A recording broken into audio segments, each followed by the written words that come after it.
Man, y'all already know what time it is, goddamn. 38 Man Train 985, Go Talk TV, goddamn. You know what I'm saying? I got a motherfucking icon from the city of New Orleans, goddamn. He been gone for a minute, goddamn, but now he's back, goddamn. He coming with a vengeance, goddamn. And it's the one and only. Before I say his name, I got to let you know something. You gotta put some respect on it, goddamn. He one of the real ones, goddamn. And he come to the show, he don't sugarcoat, goddamn. He give you exactly what you want, goddamn. How you supposed to get it, goddamn. He gonna give you all your money, not less of your money. Just the exact change. Y'all get at me, man. This is what it is, and it's the big one. Get ready for Terrence, Gangster, Williams. Come fuck with me. Wow, what's up, baby? Homie, what's up with you? I appreciate you coming. 985, baby. Go Talk. Let's get it, baby. Yeah, y'all know what it is, man. How your ride was up coming down here? Oh, lovely. It was lovely. We had to split it up. I drove 4 hours. Then Crypto Jesus drove the rest. Oh, Crypto Jesus, he was driving right. You know what I'm saying? You know what the only problem was? The music. Like, I had the selection where I paid homage to all Louisiana music, whereas when he took over the wheel, he had a bunch of, I was like, bro, what's up with you? Like, you know, I couldn't. Yeah, mixed emotions on his music. When I try to nap, right? When I'm driving, he's snoring, he's taking a good nap. But when I'm trying to nap, he's swerving and pressing on, bro. What's up? Hit the side road and stuff. Yeah, man, he got me all messed, bro. I can believe that. I can believe that. I can see how the way he was talking when he pulled up in here. You know what I'm saying? Bro, like he on the pool. Bro. What's up with Slim, man? What's up with him? It's all good. Y'all see what it is, man. We got Terrence Gangster Williams right here, goddamn. Let them know who you is, man. Wow, it's Terrence Gangster Williams, aka OG Giggity, aka Mr. Answer Right Back, aka the People's Champ, aka Terrence New Orleans Williams, aka Terrence Sevilla Williams. And guess what? If it ain't about that 3-8 Main Train 985, that Go Talk, beat it. Get up out of here. Yeah, it's going down. On, you hear me? It's going down, baby. So we're gonna jump off it like this. You know what I'm saying? My first typical question be my typical question. You know what I'm saying? What's your name? What you already said this, so you ain't gonna have to say that. Where you from and what school you attended? I'm born and raised in New Orleans. I grew up in Gertown, 17 Ward. I went to Daniel Elementary School. From there, we moved to the Callio Project. But I still was going to Daniel Elementary School when we moved to the Callio Project. Then my mother moved across the street. It was like 8 of us living in a 2-bedroom apartment in the Callio Project. Oh. Yeah, then Miles got a job at the Sheraton Hotel, so we moved across the street on Johnson and Jackson, right across from the Callio. And we lived in a 1-bedroom house, bro. My mother would take the mattress off the bed, put it in a corner for me and my other 2 brothers to sleep on there. To this day, I don't eat this string beans and cranberry sauce because that's all we had to eat. So I was like, I ain't never doing that ever again in life. So yeah, man. And then from there, I moved. I went to McDonald 36 elementary school. That's why I first went to jail. Yeah. So Thanksgiving just passed, and you ain't put no cranberry sauce on your dress. None of that, no, bro. No string bean, cranberry, none of that, bro. I mean, I don't celebrate birthdays or holiday, but I don't stop to eat. So when mom cook, I help my mother cook. I participate, help her out because it's mom's. But yeah, she ain't cooking. Ain't no cranberry in that house and no string beans. Now, not saying she won't do it, right? But she don't do it, and I won't eat anyway if she did do it. Okay, that's just something I just made a promise. I ain't never doing that again. Nah. So I'm gonna say this right here. I see that you always been Muslim, just turned Muslim. I took Shahada in 1995 in the parish. But the problem was when I went to do my state bid, I didn't know. I didn't study. The brothers, they wasn't on it like later on in the feds how I started learning about Islam. So when I went home, I wound up joining the Nation of Islam on the street. Excuse me. So I had to go to the mosque on Diamond. And I was with the Nation of Islam from 97 to 2005. So when I went to the feds in 98, I had a homeboy who was in the feds. He was the minister. So, I'm quite naturally going to go with my homeboy. And then I just was with the Days of Islam, and then I didn't, like I said, I still wasn't studying, and then I would see people talk about this in the Quran, and I would, what are you talking about? Oh, don't worry about it. So as I started growing in prison, I said, let me read myself. And then I retook Shahada in 2005. August of 2005, when I retook Shahada, I stopped cussing, I stopped using the N-word. That was something that I had wanted to do to better myself. But the crazy part was this. We had a homeboy named Grill from Lake Charles. So we was talking like in the early 2000s. I said, man, you say such. He said, man, I didn't say that because I don't cuss. I said, man, every black man would go in their mouth cuss. He said, I don't cuss. So I started paying attention. I said, man, he really don't cuss. So I said, I want to better myself. I started trying to do it, but I would relapse, go back to cussing again. So that wasn't working. But when I took Shahada, bro, when I started studying Islam, I went cold turkey. So you pray how many times a day? 5. 5 times a day. That's on a set time and schedule? Yeah, time schedule, yeah. Oh. Yeah. Okay. Yeah, big facts. See, I never got into the religion like that yet, you know what I'm saying? A lot of black dudes, you know what I'm saying, grew up, we raised by Christ Jesus, you know what I'm saying? Yeah, thinking like that. that. Raised in the church, Yeah. Baptist. But somehow they always find a way to switch over there. I don't know. I never experienced, never been in that situation to somebody to introduce themselves to me like that, you know what I'm saying? And open my eyes to something that I'm not for right now because I don't know. You know what I'm saying? Right. So yeah, I understand that. That's how that go with me on that. Okay. I know Slim. I know you and Slim and Baby got the same same father. I want to know, did your father was raised up in the house with you and your mama, or was he raised up in the house with Miss Gladys and Birdman and Slim? Both. My father come over here, wild, and go over there, jumping, you know. Yeah. Like I did. You know? the average father do. House hop, you know. So how many of you are for your father in your household? 2. 2? Yeah, my mother had 3 boys, 2 of us. And just Baby and Slim over there? Baby, Slim, and Kim over there. Oh, okay. Well, but it's 25. It's a bunch of children my father had now. Yeah. They had a bunch of children. Like, I want to say like 2 dead. 2 dead. 1, 2. Yeah, 2 dead.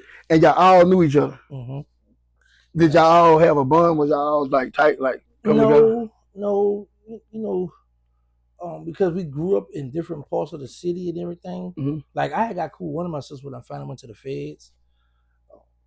Like, it's still a lot of them I know, but like, you know, the older you get, you be like, well, if he don't call me, I ain't gonna call him. Or if she don't call me, I ain't gonna call her. Yeah. It'll be them, one of them type of things. That's how it is. That's how it is today. In today's generation, like if you don't call me, I ain't, you know what I'm saying? Right. Yeah.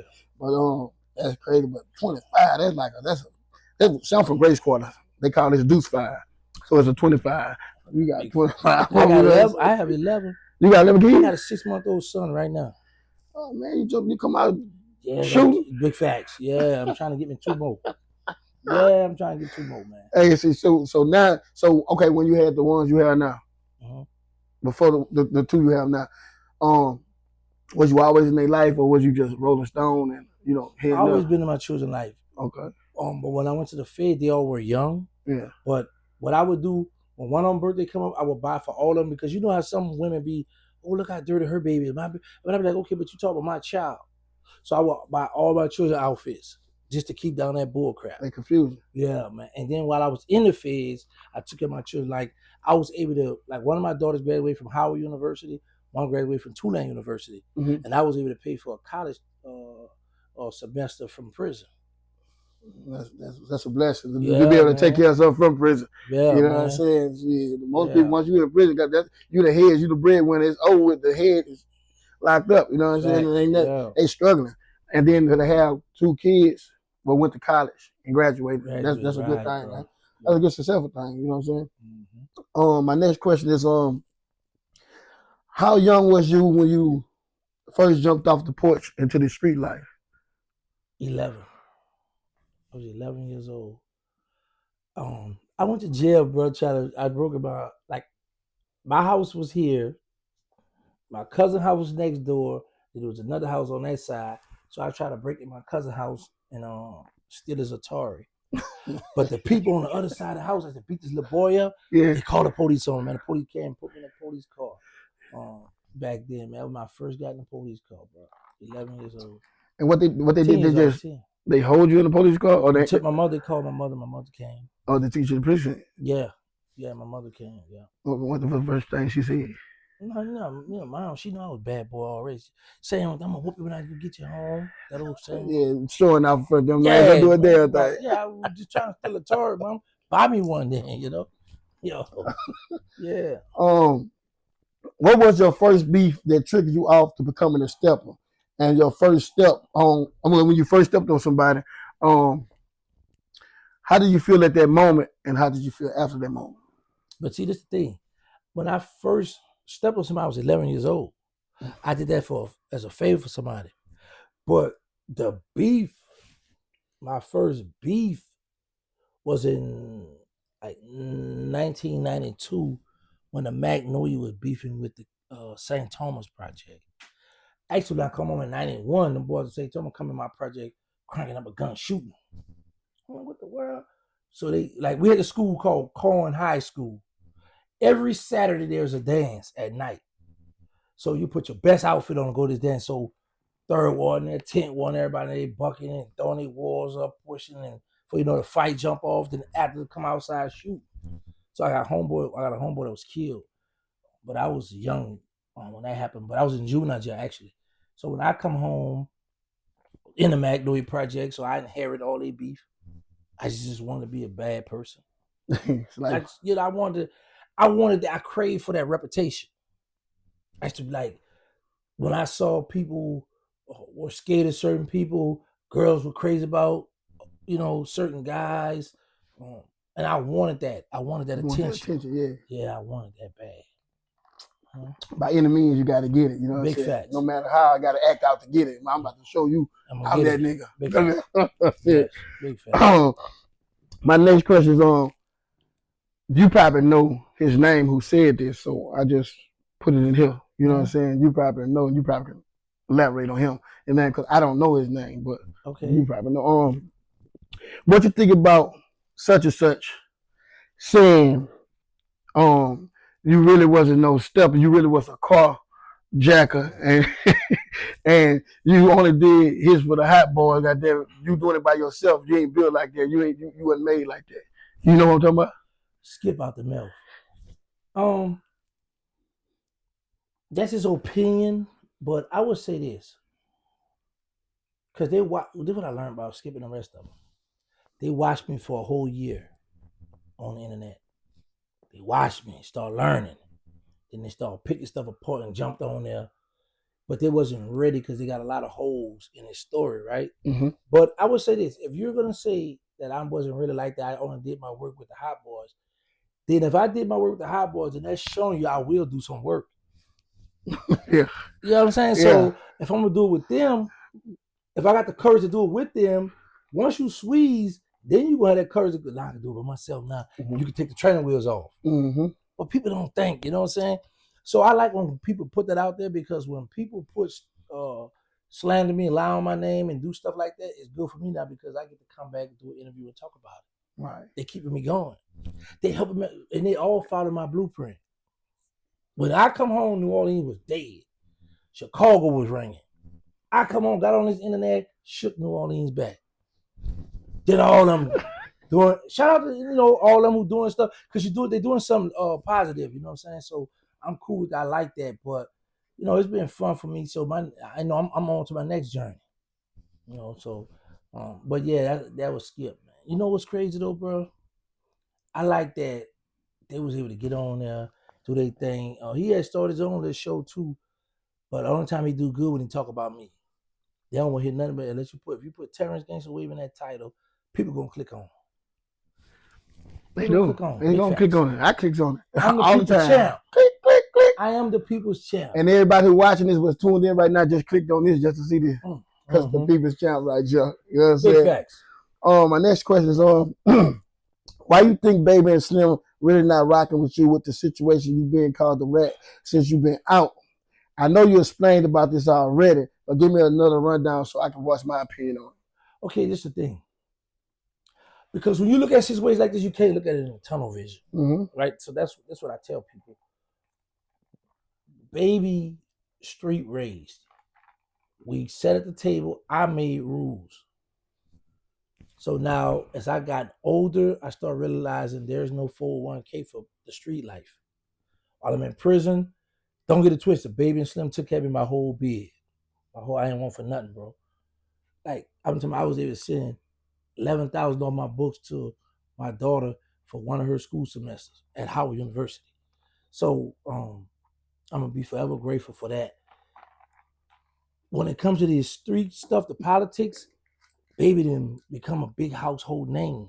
Right. So he can't embrace me in front of the world if you pushing you real, you a gangster, you repping 5, Pyru, whatever. You can't embrace your brother got a snitch jacket. Your brother got stigma on his name. Mm-hmm. So you can't embrace that to the world because you got people that respect you, look up to you. So my thing is, now had I come home in my late 20s, early 30s, I still want to crave that reputation. Mm-hmm. I come on my late 40s, feds hit me, man. So I look at it like, I don't buy friendship, it's too expensive. So, y'all, this is how we come up. So I can't expect you to bend the rules for me. Because honestly, if it was the other way around, it was Baby in that situation, I'd be hard on him. Right. So that's why I don't be mad about that. So I wanted to elaborate on this like this. I feel like Boots and Baby Slim, me on the outside looking in, don't know what's going on behind the scenes, but just me with my opinion off what I see. I feel like they want you to still be in jail with a solid name, you know what I'm saying, doing life. You didn't, for what I know, you didn't rat on nobody living. You rat on the dead. Also, somebody don't give a damn, they ain't worrying about, you know what I'm saying, that shit over with, you know what I'm saying. No matter how you did it, you could have just said, shit, I really did this shit, but I'm gonna throw it on Shambo Willie. You know what I'm saying?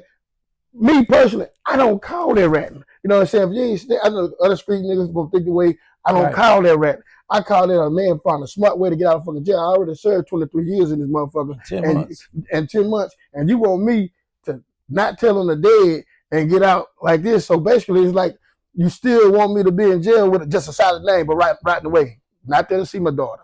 Not there to see this going on. You know what I'm saying? Like that. Now me personally, you're better than me. I'm gonna tell you right now. God damn it, shit. If all I had to do was tell on the dead, I wouldn't did 23.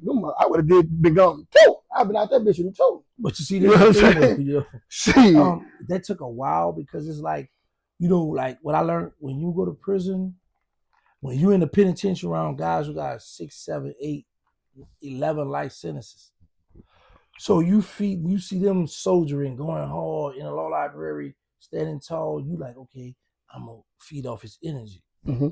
But the minute your custody level drops, and then you go to a medium, somewhere where there's a lot of telling going on, people going home, nobody not beating them up, nobody not stabbing them up, nobody not running up. Then you go to look like, whoa, how much time you had, bro? I had 2 life sentences, man. They drop it down.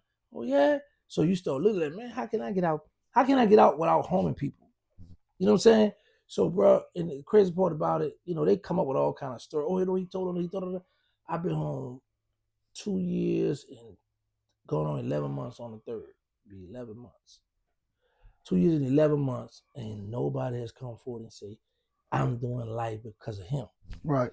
So, on one hand, you could say, boy, that was a strategic move. You got up out of there. But on the other hand, because Bird and them didn't approve it, so you got his fans, people follow him saying, oh, no, you snitched.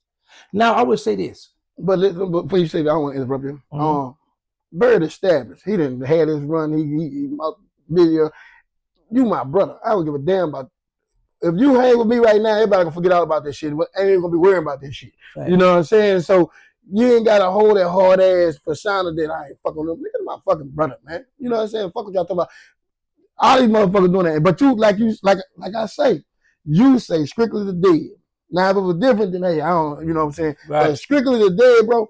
Man, shit, nigga, I'm having my brother home, boy. Shit, goddamn it. I've been, and one of them niggas, if Birdman was in that situation, if Booster was in that motherfucking situation, goddamn it, they been 23 years in motherfucking jail. They can say they gonna stand on their motherfucking word. If you just telling them dead people, boy, do the same fucking shit, and they can argue it down, say they wouldn't. Goddamn it, I'm not hearing it. They ain't going like that. Let me show you this here though. You ever seen somebody on the street front somebody some work?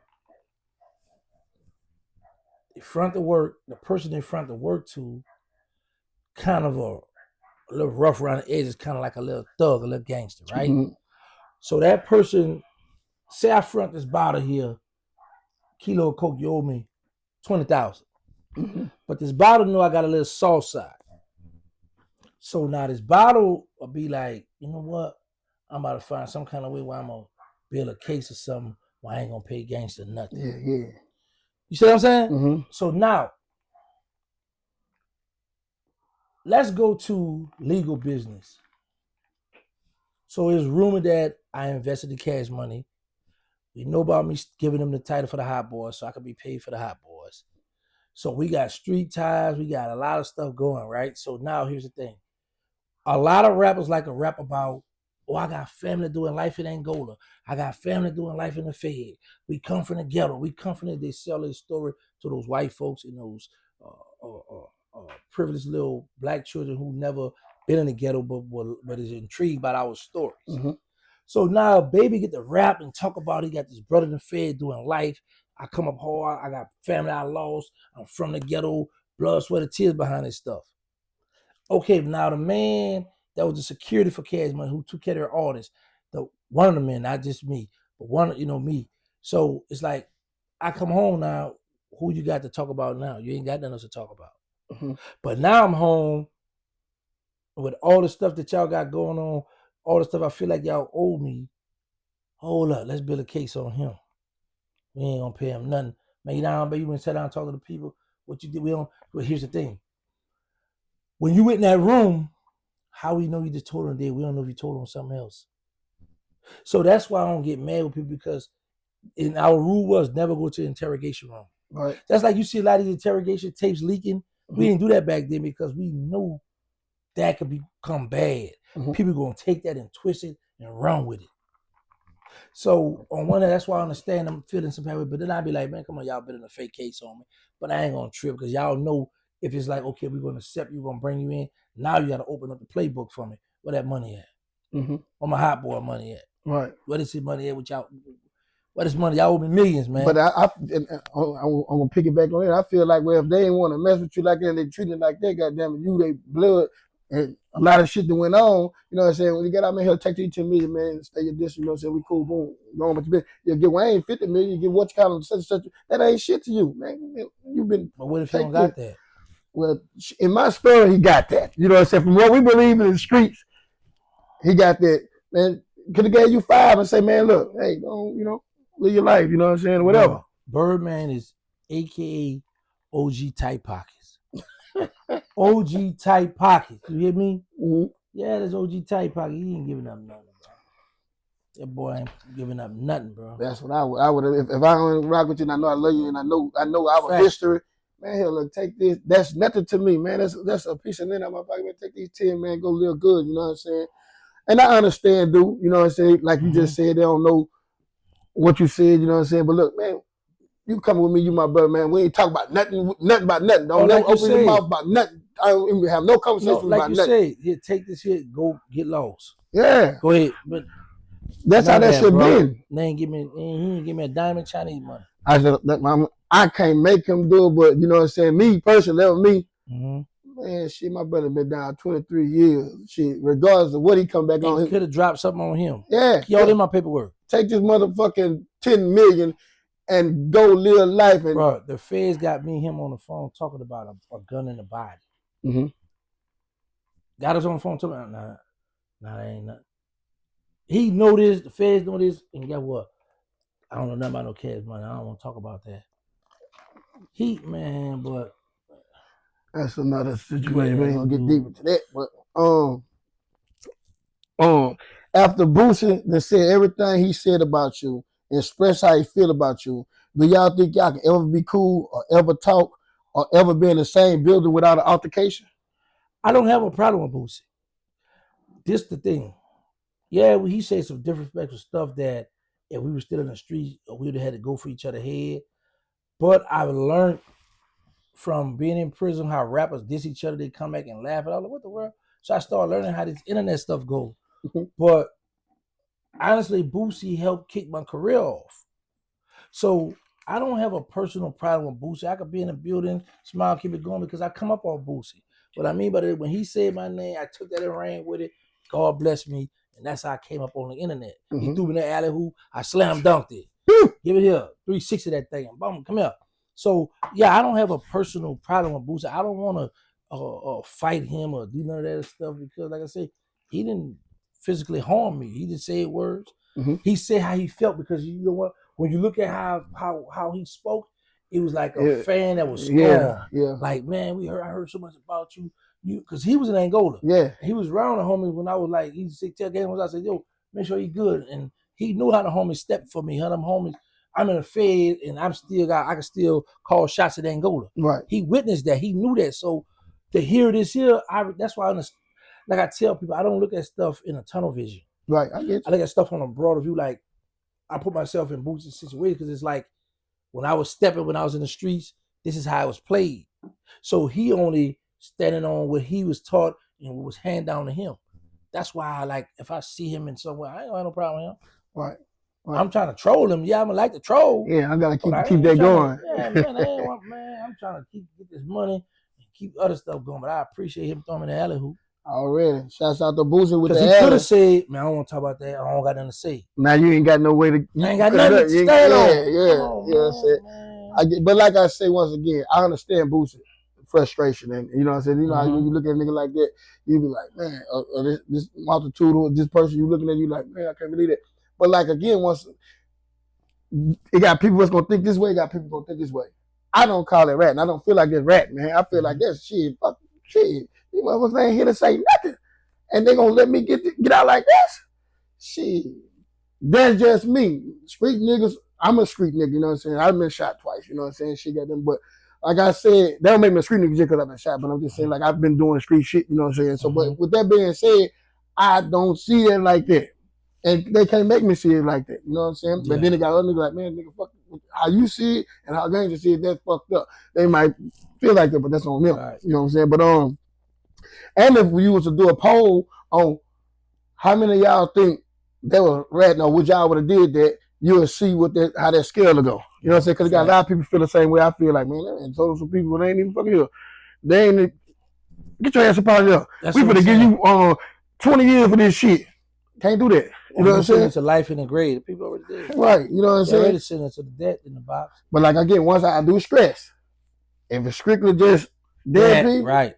Yeah. You know what I'm saying? But my next question is, my next question is what make you different than all the other steppers that's not here today? How did you move different? For one, I've never ever smoked weed.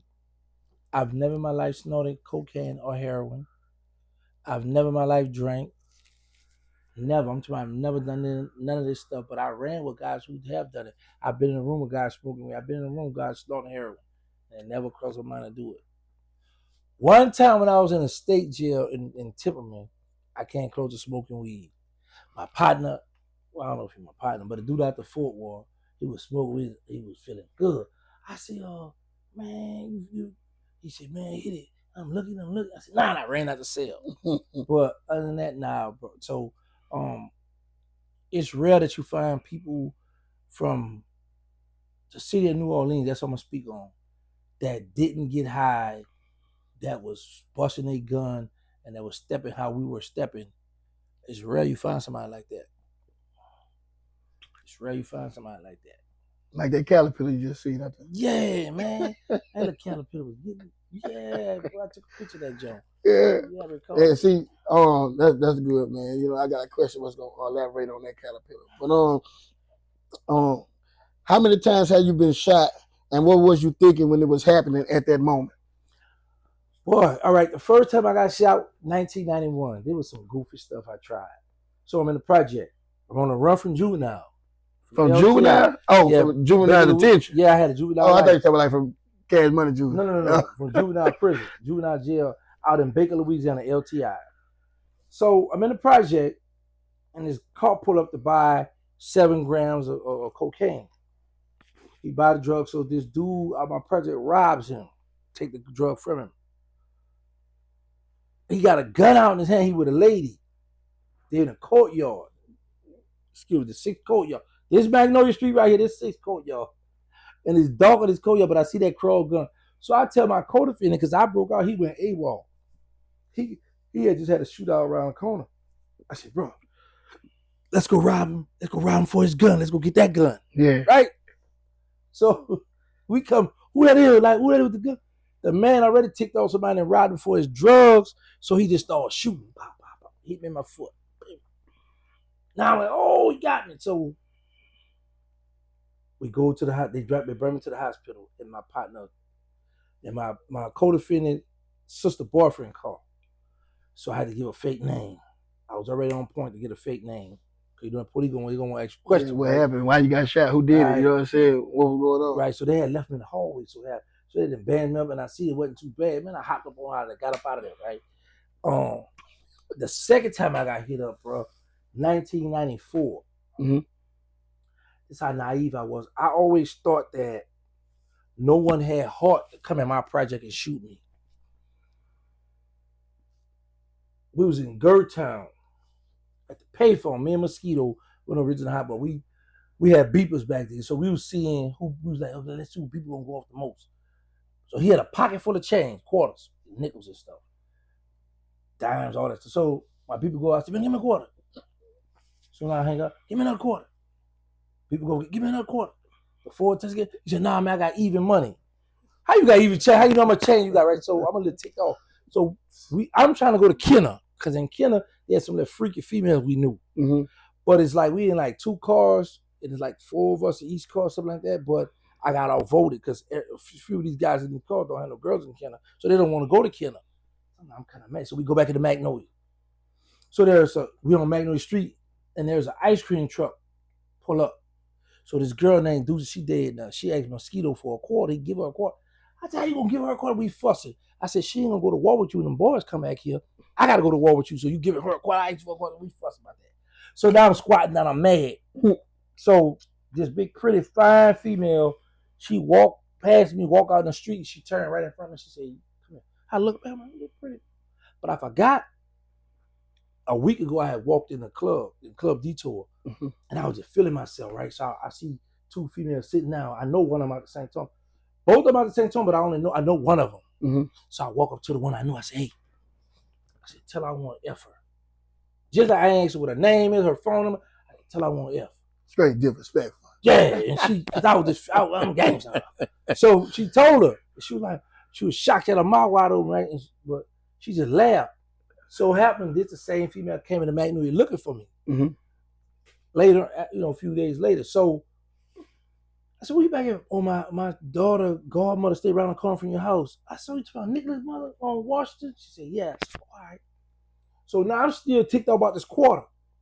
So all of us walked to the 6th Street, 6th in Clara Circle. Killer Stone said, man, I got some weed. Y'all can hang out and smoke. I don't want to hang right now because I'm ticked off. He ain't going to give me this quarter, Mosquito. Mm-hmm. So I go home. Mm-hmm. I go home. My brother said, man, I just got you some more bullets. I had a Mac 11 with a 36 round clip in it. I forgot the other clip I had.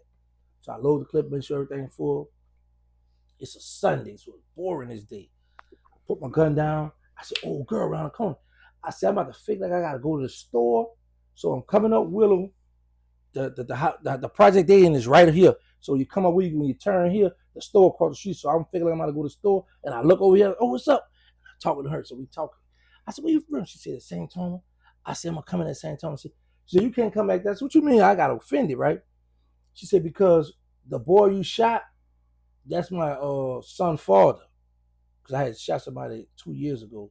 This is in 94. I had shot somebody in 92 around the club.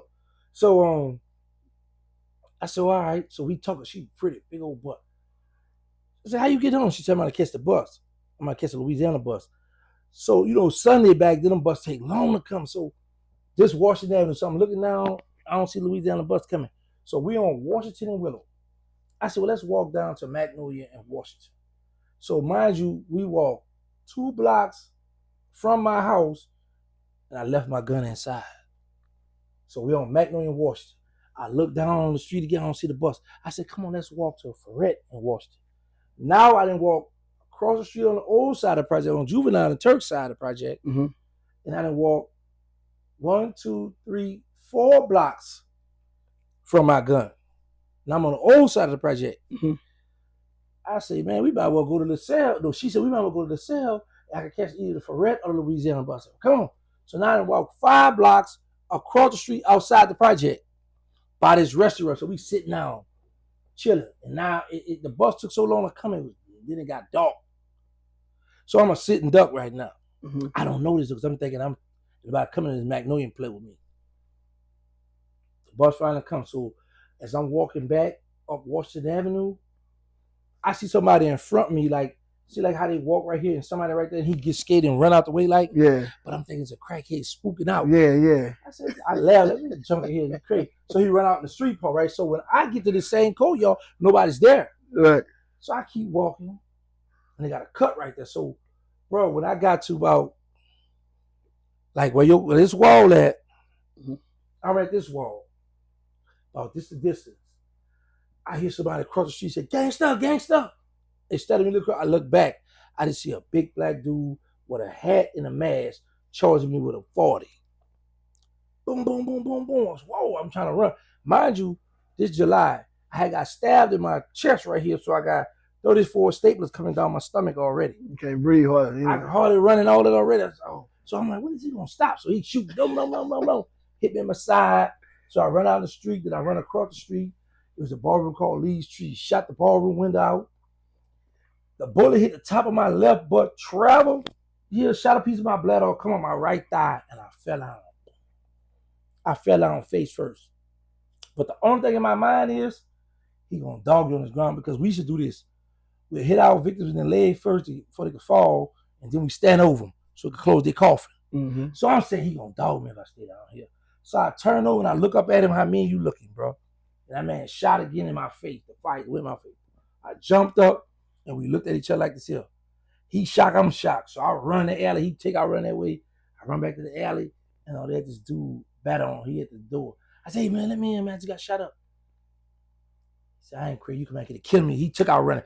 He was on crack, he was spooky, right? I said, oh man, so I go in his house, and Robbie, who juvenile rap by, my dog Robbie, got a nickel for a pistol. It's with him. So I go in his grandfather's house, Mosquito, the original hot boy, Big G, come running back there, call me. They both hold me. I mean, I put my arm around him, and all this just went dead. Then they brought my killer stone, pull up.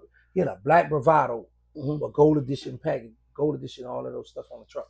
So they threw me in the truck, brought me to the hospital. You ain't pass out? No, but I know the next morning when they came to get me, when I come from under anesthesia, whatever, man, that doctor came and I said, what the world is this? I had a colostomy bag on, bro.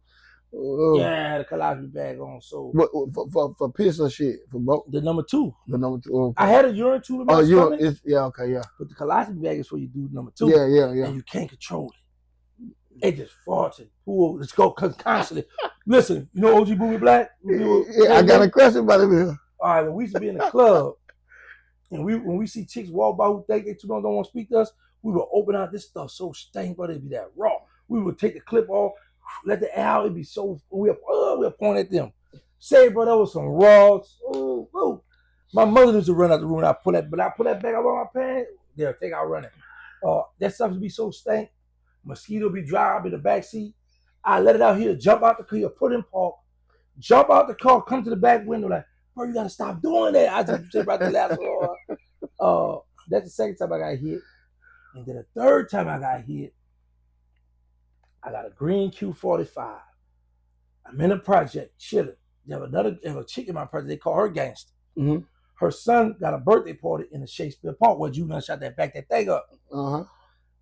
So I pull up around there. My homeboy said, let me see your car. Let me see the car. He come back. When he come back, he drive up on the sidewalk and drive up to Carter G. Woodson School. Drive up on the sidewalk up by the school.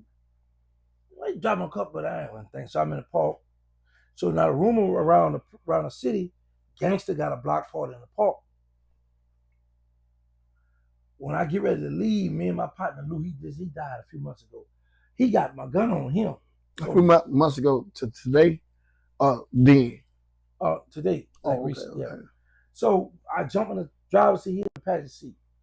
So when I'm getting ready to back up, I got to back up from the school, off the sidewalk into the streets. Mm-hmm. But there's a stop sign right here. So as I'm getting ready to back up, one car come, I have to stop. One car come, second car come, that third car come, jam in. I said, oh, it's a hit, it's a setup. I jump out the car, he got the gun, so I'm like, why you ain't up and get to working, right? So I jump out. The first shot, he missed me. The second shot, he hit me in my shoulder. Back here, and come out right here in my shoulder. Mm-hmm. So now when I'm running around when I run around the building, there's some children out here. And I'm like, I had a split second to think. I said, if I run between these children, two things will happen. Either he might stop shooting or he gonna hit one of these children. But one of these children, now they gonna say gangster reason my child dead, right? Right, exactly. I can't have that on my conscience. So what I do is I run out in the open, give him another shot at me. Mm-hmm. Man, he hit me under my arm, and the bullet come out the middle of my chest, right here, bro. The middle of my chest. Yeah, I see that, man. Come out the middle of my chest. So, but I keep running. I had all these Daniel Green slippers, the little slipper where I ran up out the shoe and everything. So my partner and them, they down the block. You one shoe right now. Run, y'all got feet don't feel me now. Gotta go. So I jump in the car. My homie sit down. So I'm laying on his lap. They pull off. We go up for it. We turn on Washington Avenue. When we get to Washington Avenue, we have a boom, a wreck. I said, man, if the dude don't kill me, y'all gonna kill me. They pulled me out that car, threw me in another car, got me to the hospital. Last thing I remember before I went out, my brother said, whatever you do, don't let him die. Who said that? My brother, one brother on my mother's side. Okay. He told the doctor that because he said my heart I had stopped breathing.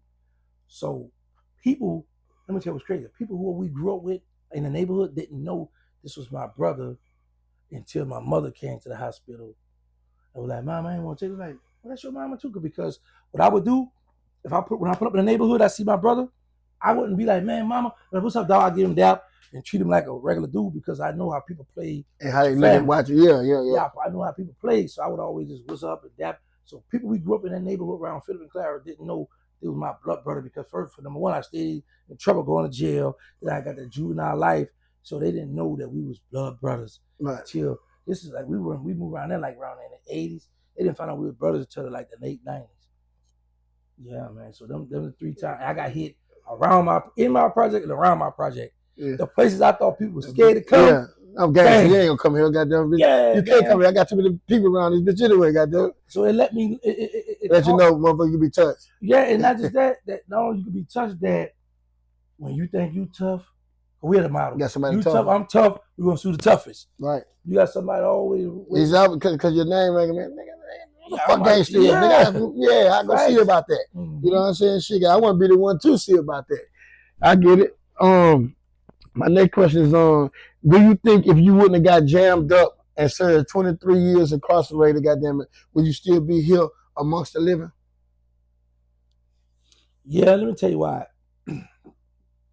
Because you got to keep in mind this. Cash Money had made it. So I would have been just ride with it. Now it'd have been like the blind lead the blind, meaning like I'd be like how Hot Bees is now. Birdman Little Flunky. Mm-hmm. The finer things with a blind me, the big old house, the nice cars, flying on the private jets. I'm getting, none of this in my name. He ain't getting no money. I ain't got he he ain't got a diamond Chinese money. You got this. That's it. Yeah, baby, check out the day. Yeah. You just got to pack the clothes, go back to the hood. I feel you. You ain't saving nothing up, bro. Ain't no way in the world He just satisfied with being up on Birdman and having the luxury life. This man is fitness. You'd have been around Birdman 20 years and you ain't got nothing to show for it. Come on, man. That's sad, bro. And I think like sometimes I probably with this era, Birdman might get a little change of heart and go buy him. I've been talking about this since I've been home. I've been home going on 3 years. And he ain't fix it yet. He ain't gonna fix it. Bird like to control. Because he like you one of them. He wants you to depend on him. He like to control. He played the divide and conquer game. I peeped him. That's what he do. That's crazy. Yeah, OG tight pocket. That's what he do. Big facts. My next question is have a stepper ever caught you down bad and gave you a pass?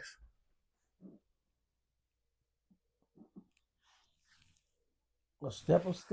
Like he caught you by a girl house and caught you in the car like, good job.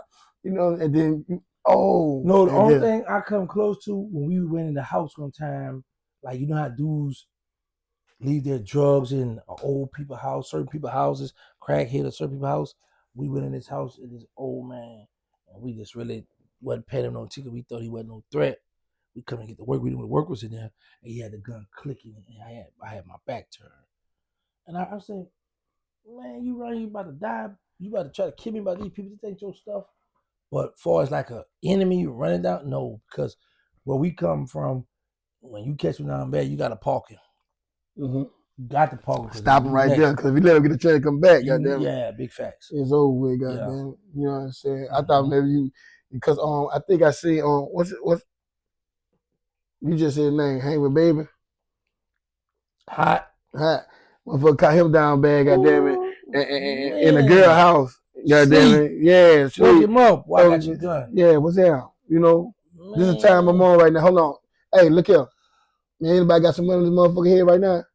Bro. And shit, we feel leave him stinking right here. So I thought maybe you had been in a situation like that. You know what I'm saying? I never get caught. Boy, that's a scary one. Them, That bro. would be. We don't tell who you gonna call on court. Please don't let this happen to me right now. But the crazy part about it, the dude was breaking in somebody else's house, but broke it the wrong side And ran up on bees. And this is man, somebody would have had some money on that boy head, or that'd have been beef. Yeah. Ooh, that boy. But that was gangster. But guess what? Nigga, when they woke him up, that nigga just woke up in heaven or hell. Oh shit! How the fuck I get punch this clock.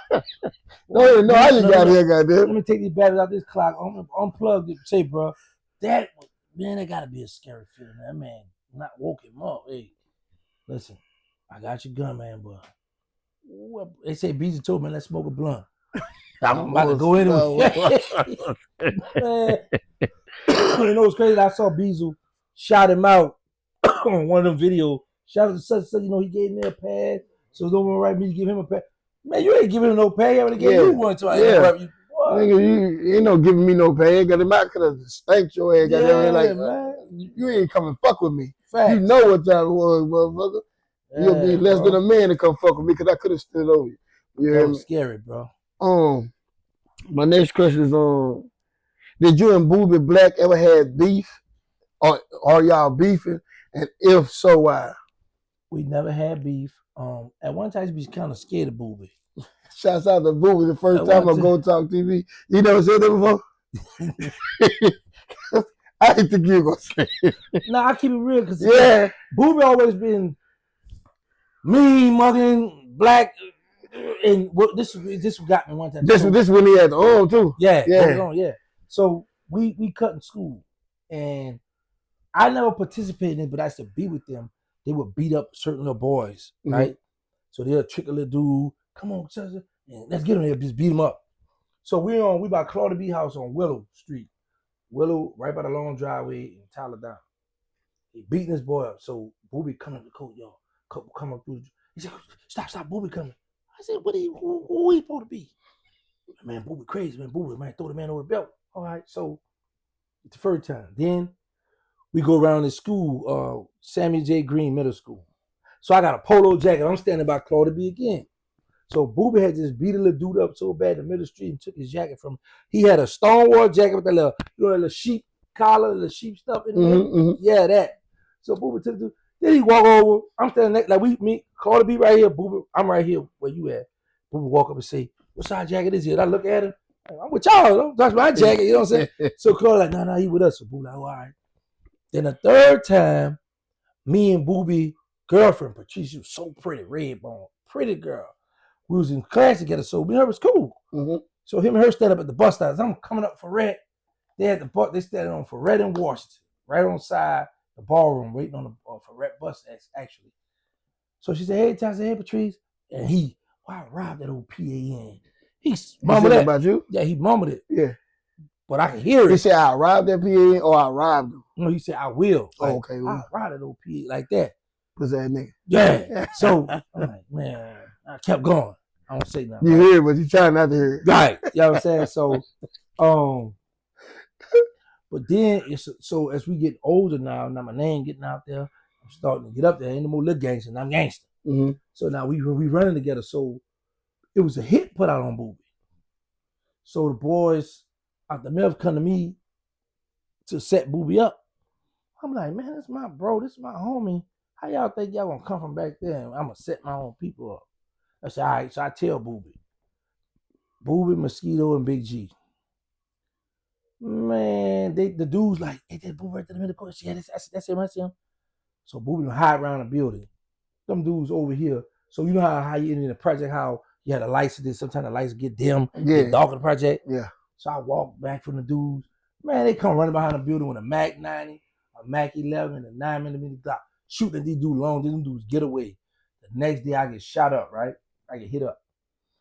So when we're in the hospital, Booby and Killer Stone in the hospital, and the two dudes who wanted to take the hit to kill Booby, they coming through. They getting off the elevator. Booby and Killer Stone about to get on the elevator. The elevator open.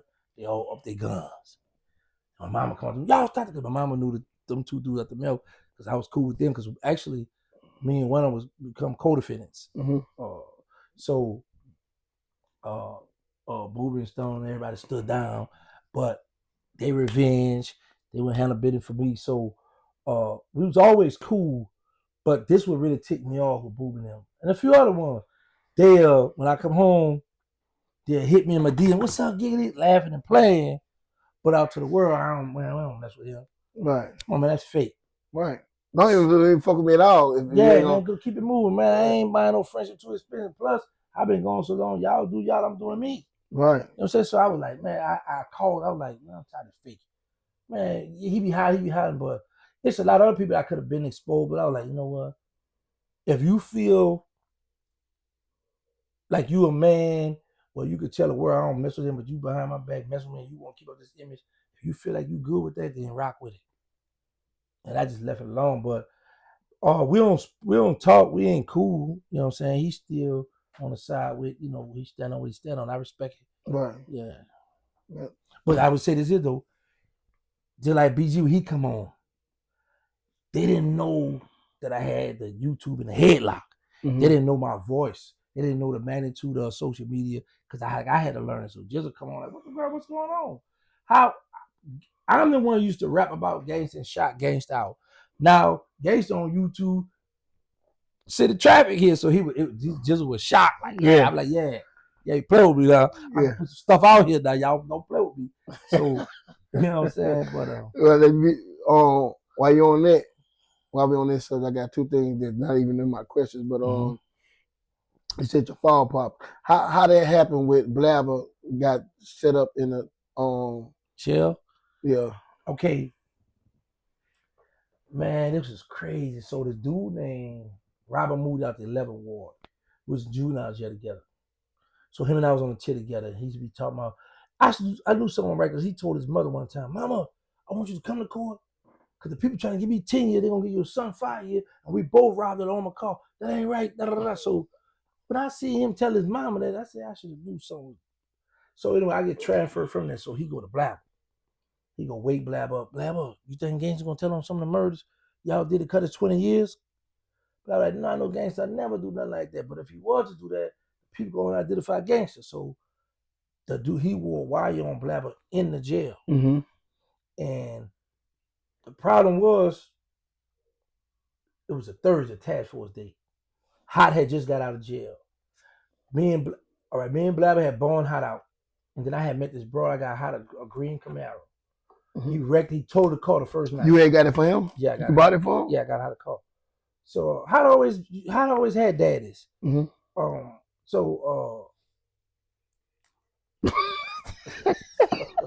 Yeah, you burnt out, bro. I just caught that. No, but he a good soldier though. Yeah, what the fuck? He a good soldier though. Yeah. So I got him that car. I tell Hot, I say, listen, don't mess with this female right here because when you was in jail, this female was messing with Lil Flu from downtown.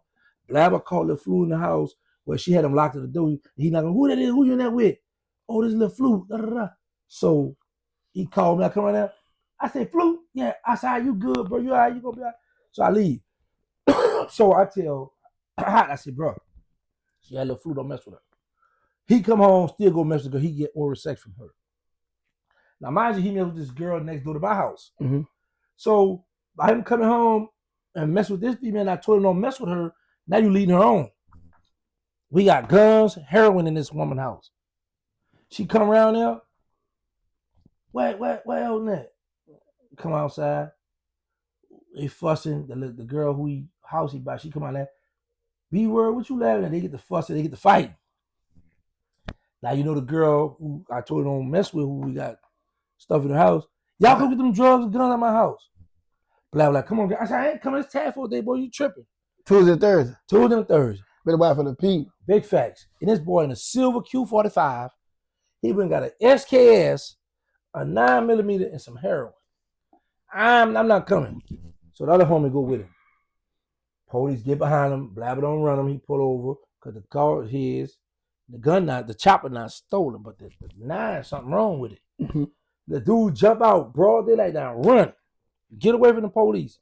Blabber called me, hey, man, they about to put a warrant out for your arrest. I said, for what? They said that was you ran through the gun. Man, what? So I'm on the phone fussing. But at the time I'm on the phone fussing, the Fed got my phone tapped. They listening. Mm-hmm. So I called Bird. I say, bro, look, I'm gonna hurry up, turn myself in, get the lawyer, hurry up so you can bond me out. But I'm on parole. We get so you want to hurry, get there, get bonded out quick before they find out your ass. You know, right. But now we can get a probation bond. I don't know if they still do it now, but back then they would let us get probation bond. But parole, it wasn't giving you a parole bond. Mm-hmm. I didn't know at the time. So I'm telling Bird, man, look, so we on the phone. He said the gun was dirty. I said that was Calio. He said, oh, so we left it alone. So now, mind you, this conversation me and him had, right? Mm-hmm. So the dude wore the wire on Blabber in the jail cell. They took the conversation with me and Bird. They took that, and the judge said, by the preponderance of the evidence, I feel like you and gave me life for 2 murders I was never indicted or charged for. Right. Just by the preponderance of the evidence. Right. And my sentencing transcript is a public record. You can pull it up. The judge say, I said, you Mr. Dyer? He said, you got the right nickname, Blabber. Mm-hmm. So the judge told Blabber that, right? Yeah. Then he told him, they told Blabber, then he told him this. I believe you orchestrated those murders. I believe the guns were yours. So he gave Blabber 480 months, gave Blabber 40 years. He gave me the life in 20, right? So when our case out of return, he took 80 months off Blabber. I said, okay. If you look at the guidelines, the most he give me is 25. I told him, I'm released. I'm good. Mm-hmm. I go back to court. I go back to court 2 years after Blabber. The judge give me life again, bro. I said, how you gonna cut Blabber time? You say he was orchestrated. Yeah.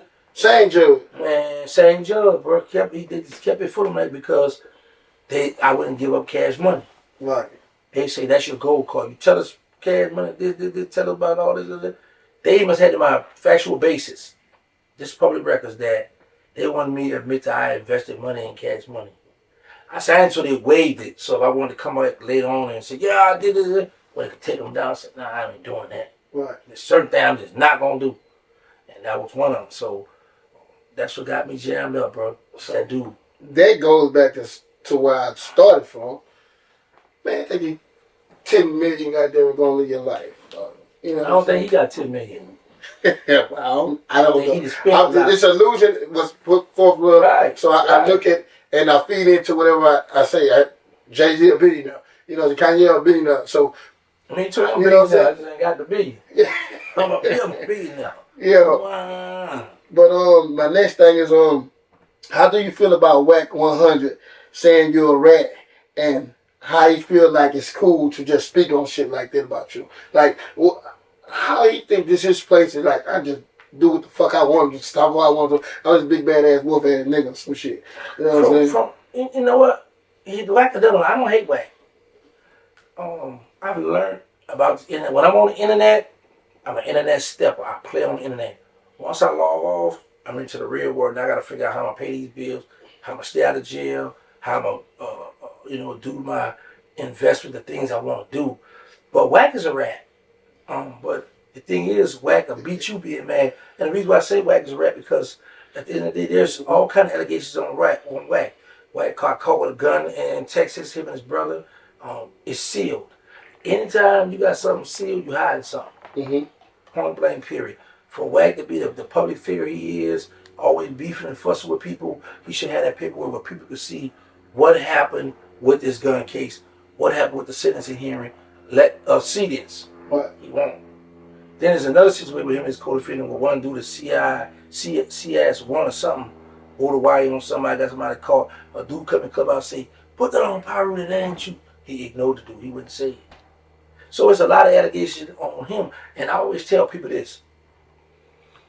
A dude in the street, a real gangster, a dude in the street, people not going to put no stigma on your name unless you got some kind of, it's going to have a little truth, something to it, and they'll take it. Started. Right. Yeah, you know, it's a nice flame. Right, let me say something. Yeah, how you say you've been shot twice. Mm-hmm. So you from the street, you got a family now, you cleaned your life up, you doing good. But Well, I ain't never. I know you just talking about. Yeah. I ain't never been a felon, brother. Shit, yeah. But I'm saying is ain't nobody got no bad stigma on your name. No, I'm nobody- one of the most popular persons in my. Okay then. Amongst the most popular people in my area. Okay, You know so what that's what I'm trying to show you. So people not gonna put a rat jacket or certain stuff on your name unless you was either around some rat stuff or you know what I'm saying. They saw you by that police or in the car or going in their headquarters or you did something for them to take something and add it so it could grow. You know what I'm saying? And he got the allegations too. So that's why when he come for me, when I come for him, you notice he don't never speak on it. Yeah. So, but then I feel like, think about it. Wack 100. All he do is report and talk about people. That's a rat shit. That's just rat business anyway. Mm-hmm. Just to, you know what I'm saying? Like, you call people rats, you know what I'm saying? Like, I ain't got nothing against them, but you call people rat, but your platform is all about exposing people and bringing their paperwork up and doing this shit. That ain't no rat shit. But the crazy part about it, you know what I'm saying? Then he gave Gunner a bad charge. And kind of find it wasn't Gunner, it was somebody else, but not one time did he apologize to Gunner. The internet, bro, they do what they want to do, man. Well, they do what they want to do. That's why I'm happy I got a platform where I can do what I want to do. Mr. Answer right back. That goat talk. Yeah. My next question is on. So I heard you love stealing out the AMP when you was little, huh? Yeah, bro. I went on in Gertown, passed by there. And I would look, I said, man, AMP was right there. Security was right there. I stole some cleats out over here. I stole my first Hot Wheel car out of here.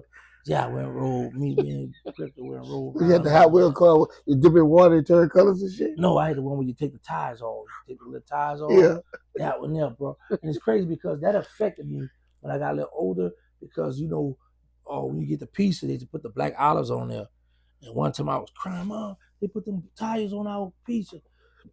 All the while it was black olives. I thought there was some car tires on my pizza. Yeah. Yeah, I was mad. Yo. Yeah, you told me. Yeah, bro. You thought some black olives was just. Yeah. Them Hot Wheels, you can pull the tires off back there. Hey, man, they put the tires on my pizza. Yeah, man. So you were running with George Cook and Mosquito. How was that experience? George Cook, man, that's my bro. He been locked up since 1992 for a murder he didn't commit. Him and Mike. When I first met George, me and Mosquito, George Cook, Gregory Cook, Big G, them brothers, they used to be around this neighborhood called Second and Daniel. And for to be so young, he was ahead of his time. So he would just be on the corner quiet. I said, hey, I'll be trying to extra circle here. He went, look, yeah, and then turn it. Like he wasn't no sociable guy to be young. We was teenagers. We were young back then, right? So I just kept asking questions. I got him to open up to me. So it's like, come here, let me show you something. So he walked me 2 blocks down. We turned. He brought me to a Bergen 98. Mm-hmm. He had stole it, but he had it hid. He said, man, tonight we're gonna go jaw ride. I'm gonna take you ride. I said, all right. So we go back on the set. I said, look, I'm gonna go home and go get you take me a bag, go change my clothes, get ready. He said, all right. So I go down the block, I turn, come back around, I jump in the car. I said, I'm gonna steal this car from him. Well, my first time driving, bro. I don't know how to drive though, bro. When I got in that car, I turned the corner. I got on Jackson Avenue, I'm riding. I said, why this car in the same lane? I got over here, turn. I made it all the way around Josephine. And then it's a two-way street, but you know how you had a two-way street with these cars be parked? So the two-way street become a little narrow. Mm-hmm. So as I'm coming up the street, a car coming up the street, so now one of us got to back up. Yeah, let's let the other one come through. Yeah, you know what I'm saying? And the crazy part about this car had to come too far down the block. So I'm the one you supposed to got to back up, yeah. I don't know how to reverse because this is my first time driving. Yeah. So I put it in reverse, and I turned the steering too hard, and I stepped on it, and I went up in somebody's living room. Boom. So Lil Rich, he deceased right now. Richard tried to catch me, man. So his mom was in the living room trying to go. Boom. I jumped out the window, and he tried. I faked him. I ran off. Later on that night, I come around. I saw George, chick laying in the diner. She deceased now. They were going to steal another car. He ain't saying nothing to me. He wasn't mad or nothing. Man, I was like, wow, we cool. So I just started hanging out. We just started hanging out. I just started hanging out. I go home. My mom be like, I'm gonna whoop your butt. Where you been? I know my mother's weakness. She loved Coca-Cola and she's loved them cupcakes. So I stopped by the store, get her a Coca-Cola and cupcake. I'm gonna whoop your butt. Here you go, mama. oh baby, thank you. But I'm still whoop your butt. I'm like, I'm good. Yeah, You know what I'm saying? now. She ain't gonna do shit now. Nah, she ain't doing that. So I That's just how thought, my grandma would get a pack of Worcesters. mm-hmm. Goddamn shit is over with. You know what I'm Yeah, saying? man. I thought I'm finna really get a mad beating down, goddamn. But if I give her a pack of Worcesters, she gonna forget about that. Yeah, bro. So you know, I was like, okay, I'm good now. Mom's got that soda, got the cupcake. She ain't gonna whoop me. I'm good. And from there, bro, I just started sleeping out. It got so bad, bro. We would steal a car and we would pull in front of my mother's door to sleep. My mother used to get up right around 5, 6 something in the morning to go to work. And she'll bang on that window. Y'all better get the car from my door and call the police. So we know one thing. It's time. It's school time. Let's go steal the donuts. So we'll go because Carter G. Wilson was right here, and down on the corner was a store called Nancy on Washington and Ferret. And back then, remember the newspaper where you put the money in there and you press open and you grab. Yeah. And you grab a whole lot of newspaper. Yeah. So wash the car and clean them bitches. Yeah. So she would take her donuts. Well, once again, hold on, guys. How are you now? I'm 50 years old. You 50? Well, so you ain't that far away. I'm 54 too. So I'm kind of like in that area. But yeah, you still the donuts and shit. And the donut was sitting on top of her newspaper stand. So we would just come take them, eat the donuts. Now they had another store across for the Shakespeare Park. We would have to pull the fence, stick our hand up under there and grab that box. Mm-hmm. But man, it never failed. When my mother bang on that window, we know it's school time. We know it's time to go get our breakfast. Right. We gonna steal them donuts because there was a variety of donuts in that box. Yeah, they had different kinds of donuts. Yeah. Okay. How do you think Baby and Slim feel with the mayor letting Master P present the key to the city to Lil Wayne and acknowledging Young Money instead of Cash Money? Baby hated that. Baby, this ain't something I know for a fact. Baby hated that. Baby was so mad. He was like, he wanted to cuss the mayor out. He was mad that Master P said he felt that was a Cash Money, Young Money moment, the Hot Boys moment, and P shouldn't have been able to come on that stage and share that moment with them. He was very upset about that. When I seen that, I said, what the fuck? Yeah, he was very, and you know what he feel? Look what he feel.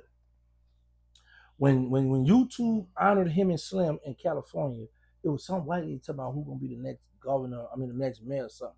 So the mayor thought that they was backing this lady or something, right? Mm-hmm. So he thinking that the mayor being vindictive. Never get back. Right. And but now, mind you, she's not from New Orleans. She's really from Compton. Right. So with all that going on, she don't know the history of this Cash Money she don't know and No Limit stuff either. Right. You know what I'm saying? She's just two big icons. Right. You know what I'm saying? So yeah, he was very ticked off about that, bro. Yeah, shit. Fuck. When they said that, I was like, ooh, look at this shit. I said, what the fuck? Nah, it was all cool. To me, it was cool with P doing it. But when he said Young Money and then say Cash Money, I said, like, it was like, boy, fuck you. You know what I'm saying? That's how I took that shit. But let me just show you this, though, bro. If you think about it, Wayne might have had a say so in that too, because Wayne rep Young Money. He don't rep Cash Money no more. Well, do you think Wayne know who was going to present it to him, though? Yeah, he knew. No, you know they're going, look, we're going to present it to you. Master P going to come out and give it to you. So they're going to give him I don't know, bro. I don't know. I think Wayne was just as surprised as them. He wasn't just happy that they was giving it to him. Yeah, I don't give a fuck who gave it to me as long as you give it to me. For real, I'm on Weezy time. Yeah, I'm on Young Money time. Yeah. I got that. You saw how he looked up the P like a little proud. Like, ooh, I'm so happy to get this. Yeah, we can't get about that, man. Let me ask you this. What's the story about you, Mosquito? How did y'all get cool? And how was it like hanging with Mosquito, and how did you feel when he got killed? I couldn't stand Mosquito when I first met him. And the reason why, because he was arrogant. He was arrogant, cocky. He the only child. This dude used to he would literally have 12 pair of socks on one foot, 12 on the other. Like, he would put a lot of socks. I don't know why he did this. He would get on a bicycle, pop a wheelie, and ride blocks, right? So back then, see this ashtray here? They had gold ashtray for Popeyes. So we would go to the Popeyes, and we would steal these ashtrays, the aluminum one. You know what the pecan pie come in, that little silver. Yeah, with the little silver, the little tray like this. Right, but now imagine gold, gold plated. We go steal the ashtray Popeye, then we take the scissors, cut it, and we're gonna cut this little round part out down there, so we need all that. So then we're gonna make us some gold teeth. Oh yeah, we used to do that too. We just take out the cigarette pack and then Oh, you know yeah, what I'm do that? saying, and put the gold on the silver. okay. If you get the Winston pack, I think you got the gold. You can just But okay, now we used to take the actual ashtray because it looked real. Man, let me tell you what happened to me, bro. I got 4 in my mouth. I'm at lunchtime. I got 3 girls, a big red bra, a short bra, and a dark skin bra with a little Jerry curl, a little mushroom Jerry curl. And I'm talking, I'm popping that talk. I got 4 gold. That was you with the stuff back then. So this bra, I didn't pay too much attention to her. And I'm talking to these, we talking, bro. She took her hand and put it in my mouth and touched the gold and hit the ground. I look, and I just took out ready to bust out laughing at me, bro. So one day I'm cutting class. So Mosquito coming to school, going to class, and he started talking. He got one little solid in my. I said, open your mouth. He said, nah, stop jocking. I kept walking. So I want to fight him now, right? Yeah. So this is how we got cool. Because there's a girl named Chantel, I just call her my sister. Him and her start going together. So sometimes I would go hang in a little pregnant by her house. And he would go by her house. Now, mind you, when we leave from her house, we gotta walk out the back door here, and we gonna get to my house first, and then Mosquito house his house was literally 1, 2, 3, 4 and a half blocks from my house, round the corner, boom. Little short, it wasn't no long major block, but like, so we used to start going by her house, hang out, and then we'll walk back from her house to my house, and then he go home. So we just started doing that, and then doing that. Ernest, who was going with Chantel's older sister, he brought us around second. That's how we met George Cooks, Big G, Yaya, Hot, all them. Hank, my best friend Hank. That's how we met all them from being around there. We started selling weed, and then Mosquito graduated selling crack. It's always fun to hang out with Mosquito because Mosquito always macking on females. And what I would do, I would let him go do the hard work. He gonna mack on a girl. And I would come. And I'm gonna get one of these friends. Yeah. Never fails. You know what I'm saying? But I got a friend like that too. But when he was murdered, oh man, that was a hard loss I took. Was you incarcerated when he got was home? You was home? Yeah, on the street.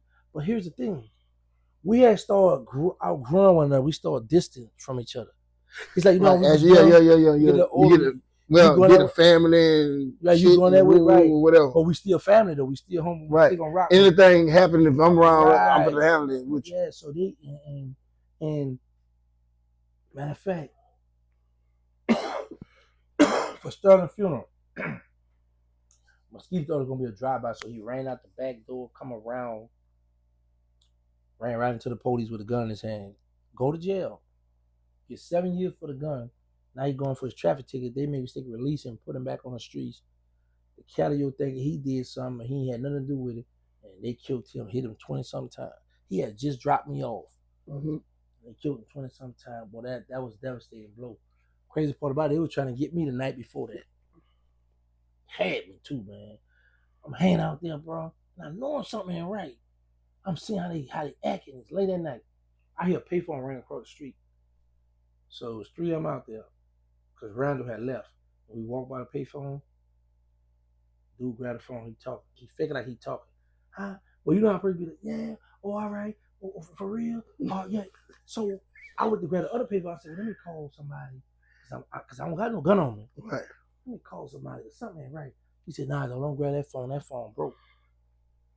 But you know, when somebody on the phone, it's like you could tell they don't really have no conversations like this. Yeah, he just bullshitting. But I need to make sure that's what I do. Hey, bro, tell them to call them on 3-way for me. Hey, you got 3-way? No, I thought they don't got 3-way. Boy, it's a late night and everybody got 3-way. Right. I said, oh, they trying to get me. Something ain't right. Mm-hmm. I said, man, I forgot my money in the car. I skipped across the street, jumped in the car, pulled off. Like a day or two later, they killed Mosquito back there. Hit him 20-some times. Cold gas? Yeah. No, we still had this call. I'm not. We had this call. Or they hit him all in his face, hit him all up. Yeah. Crazy. My next question is, I mean, these are my last 3 questions, you know what I'm saying, before we get into this random question book. The story of your life is something I know everybody want to see. on TV and on the big screen. Have you ever thought about making moves with 50 Cent and get on the big screen and make a lot of series like the movie BMF? Bad. I would love. That's my goal. I want to get on my 50 Cent, Tyler Perry stuff where I could, because I want to retire from YouTube. Mm-hmm. I would love for 50 to pick up my movie or help me out, give me a deal or something. Of course. Hey, 50, if you listening and it get to you, however it get to you, us Louisiana people, you know what I'm saying, and probably other people, now that he's on social media from YouTube and everywhere, you know what I'm saying, I believe and I know for a fact everybody would like to know the story. And he got so many stories to tell, so there'll be so many series to keep going, you know what I'm saying? Yeah. So if you can see this, and I know you're a real nigga, and you know you can capitalize off something, and if it's something you can capitalize off of, fuck with that, man. I ain't lying. That shit, we want to see it, but we want to see it put together, and you know what I'm saying? And fuck with it, man. You know what I'm saying? Because you know it's gonna do numbers. You know what I'm saying? Exactly. Once you put your little on that motherfucker, it's gonna pop pop. You hear me? You know what I'm saying? So if this ever get to you, you know what I'm saying? I'm just a small little podcast. Nah. You know what I'm saying? Hey, it's gonna get to them. Fuck they tag with them. Everybody. They tag all of them. They got their little crews and customs. It's gonna get to them. All right. Fuck with that 50, cause motherfucker be on the edge of their seat eating popcorn, just like I was on the edge of the seat when BMF first came on, and still on there, you know what I'm saying? But you be killing these series too long, and keep these bitches coming for shit. Here you go. I heard you say you ain't a big dog when you go into the feds. You need to stop living up to your reputation. If not, they'll run you off the compound. You know what I'm saying? When you did go to the feds and you did your jokes, what is the worst altercation that you got in? Let me expound on the first one you said. Mm-hmm. No, what I meant by what I'm saying about being a big dog is this. Say like you out here in the street and you run your hood. I know exactly what you're saying. Like you can't go in there with that same mentality that you run that bitch like that. Like you that nigga. Running right now, yeah, right? You know what I'm saying? But, I mean, you can still have your attitude. I'm like you, but it's a big dog already running, so you have to fall in line. Mm-hmm. And then now you can try to find where you can mastermind, where you can take over. Mm-hmm. I've seen the takeover before, but I've never had my own personal altercation. I stabbed the guy behind one of my Muslim brother claiming a table. Something small and petty. I could have killed this man, and I would have been stuck with a life sentence in jail for killing somebody in prison behind a table. Behind a what? A table. Like, see how many you sitting right here? Mm-hmm. Say like we all come here every day, and you like, this is my spot. This is my spot here. I sit every day, and then Crypto G sit right here, like, bro, this is my spot. You sitting there. And now me and him get into a word play. We get to fight behind this spot right here. This is my favorite spot. I want to be right next to this goat. To my right, he got my, you know what I'm saying? He holds me down. It's my right hand man. Yeah. So just small petty stuff like that, you get into it in prison. But I've never, because I've always stayed out people's way, and I've always respected everybody. You know, my motto, like just like it was from the street in the Fed, I'm gonna give you all the utmost respect. But when you violate it, I'm gonna bust your butt. Or I'm gonna try, or you're gonna get me. You know, I've been blessed. I've never been stole off on. Nobody never jumped me. Nobody never extorted me. Nobody never robbed me. Nobody never stole nothing from me. Thank God, I've been always. They probably like shit. They already knew. You got some. I come in there and let you know. Yeah, this was going down. And then you baby brother. So that's just the. Even if he wasn't gonna do nothing, that's the determination that they got already. Like shit, he ain't fucking with that. You know what I'm saying? What really happened with you and Skip out the Calio projects? And did y'all kill the beef, or is y'all still at odds? You mean out the milk? He out the milk. Yeah, out the milk. Okay, my man. He killed Sterling. He got already been convicted for that, so I can speak on it. But he wanted to have a talk or sit down one time. I got 3 more questions. He wanted to take time. He wanted to have a talk and speak on that one time. I didn't, because that's not something like I could just say. Because this is my brother, you know. Now that I've gotten older and I'm pushing, stop the violence movement, I would have to have a talk with Sterling mother, children, family first. Before you sit down here. Right. Yeah. Have respect. Like, they're like fuck nigga shit. You know what I'm saying? If you just go do it the way I like want to that. do it like Willie. Yeah, like nigga, you know, yeah, I feel that. Yeah. I feel that. That's real like a motherfucker. Y'all hear that, huh? Yeah. How you feel about the Magnolia Projects and Nino Kevin, and what direction do you think he going in with his way? When I come home, that little young boy disrespect me. I didn't know him. Cold disrespect. I was like, who young? And I was like, oh, that's such son. He ain't my friend to know you. You raised in Atlanta. But I called Goodman. I said, listen, shorty, you've been signing under cash money for so long. I said, next year around the time, you're going to be dissing Birdman. I said, you're going to fall, going to put you on the shelf. You won't hear nothing about Nino Kelvin. Nothing no more. And he's a very good rapper. Mm-hmm. And this is the thing. Birdman, with the power he have, with the influence he have in that industry, he can push him any way he want to go. He could have got him a big limit. Drake, Wayne, a big feature to push it because he signed a Ricch game. Right. Why Bird ain't never get a young boy a look, put him where he could get him because he can rap. That little boy nice, he tough. Crypto Jesus got some songs, forced me to listen to some of his songs while we was riding in the car. And he rapping the song. So I'm like, them big labels, they sign these artists and they want to go fend for themselves first, right? But the crazy part about it, Bird cool, best friends with Nino's father, Tonto. He's cool with Nino's uncle, Cito. He loves Cito. So you got Neff up under your label. You know Neff could rap because he had the city on lock at one time. Get that man a big feature and see if he can go from there. Right. He never gave him that look. He never gave him that chance. He never gave him that opportunity.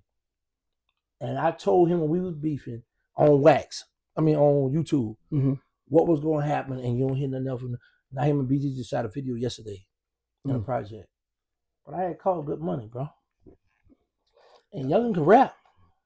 He cold. Now he can spit, but he just was never given a chance. Yeah, I heard right here on Go Talk TV. Why do you think Ride 49 is more successful than Nino when in a sense he put him on? That's a good question, bro, because Ride 49 can't rap. He got swag though. There you go. And everybody just like him. Yeah. That's just like his style, right? You know what I'm saying? Like, because I was like, what the world? Did I start thinking about? That's what, you know what? That's what they like this year. And he just, you know what I'm saying? And somebody, what it was, whoever, I forgot to do that, got behind Ride 49, put that money behind Ride 49, believed in Ride. Right. But Nino ain't get that same chance. You know what I'm saying?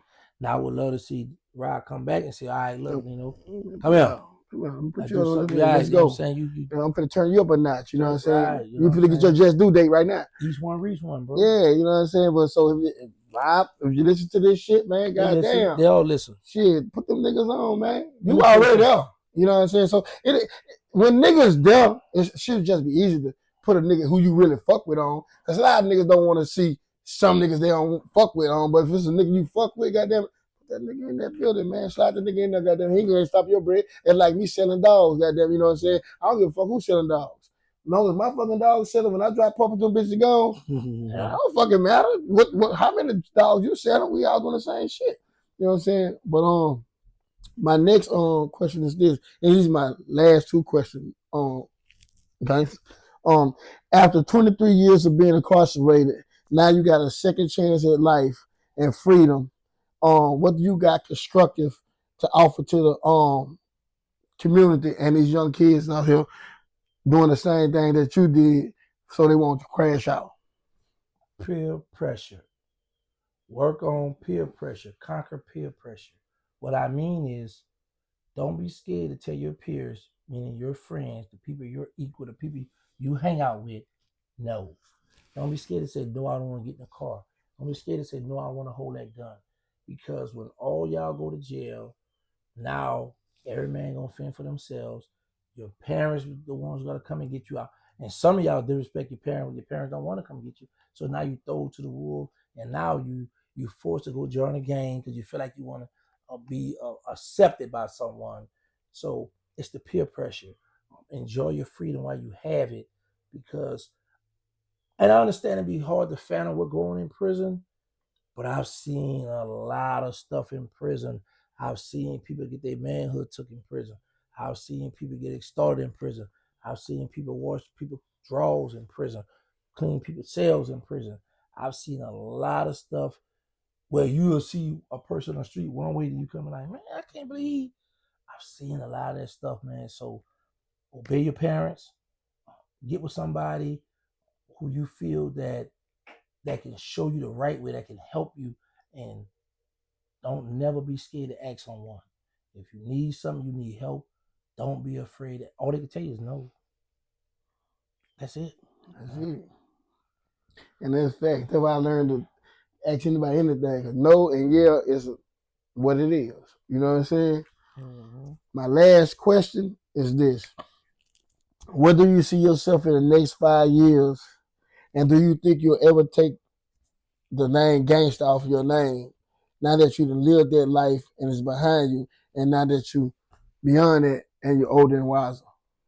My next 5 years, I see myself on my Tyler Perry 50 Cent doing movies.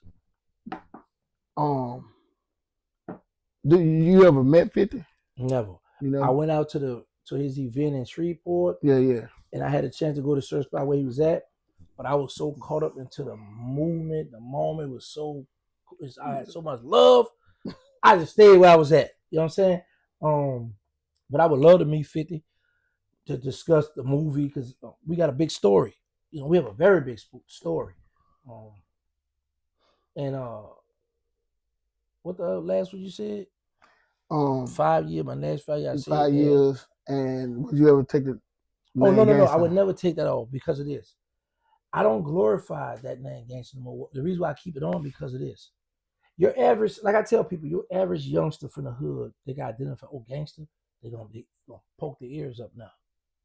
So now I can sit down because I can speak the language of the people.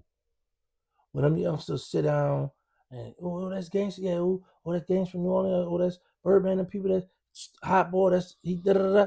I can sit down and talk. Once I grab their attention, then I can let them know, bro, I did 23 years, 10 months in the Fed. When I left, my children were 4 months, 6 months, 10 months old. You know, I watched them grow up from prison. You know, you have a chance. So, no, I don't never plan to take that off.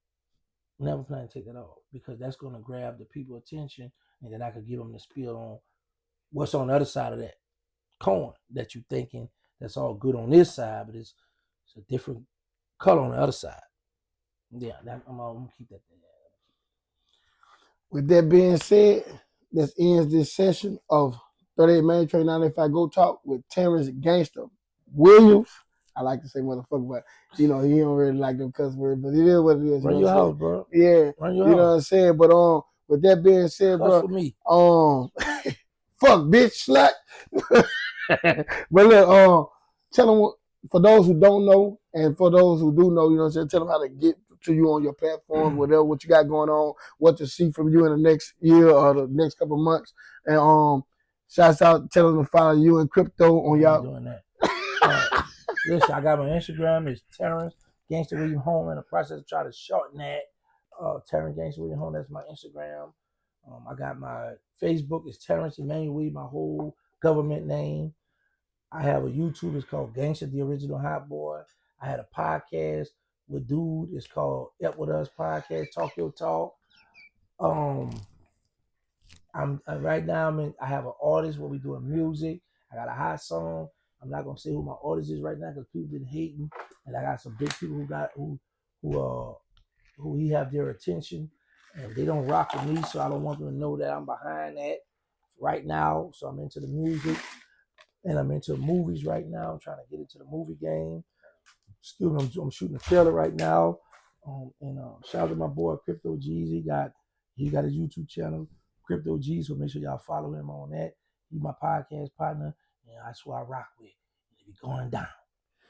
Also, the big surprise for me, I'm also in this movie right now. Big fact. You know what I'm saying? So I'm finna go get my motherfucking cameo on, get in my big motherfucking fact. Movie, do my motherfucking thing. You know what I'm saying? Y'all know I'm a good little actor around here, goddamn, you know what I'm saying? So shouts out to Gangster, goddamn, this shit would be on the podcast. And I'm just thankful, you know what I'm saying?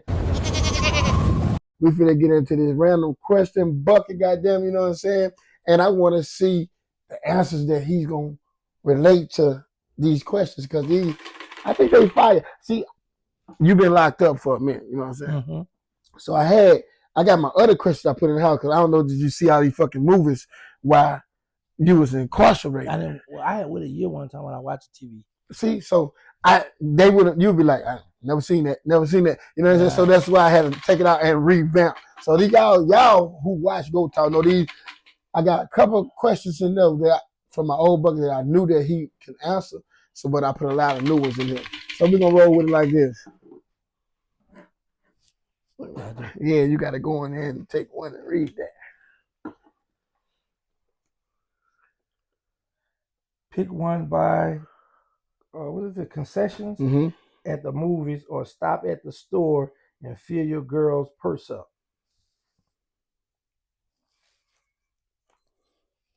I want to go to the store and fill my girl purse up because me and my mama do it already.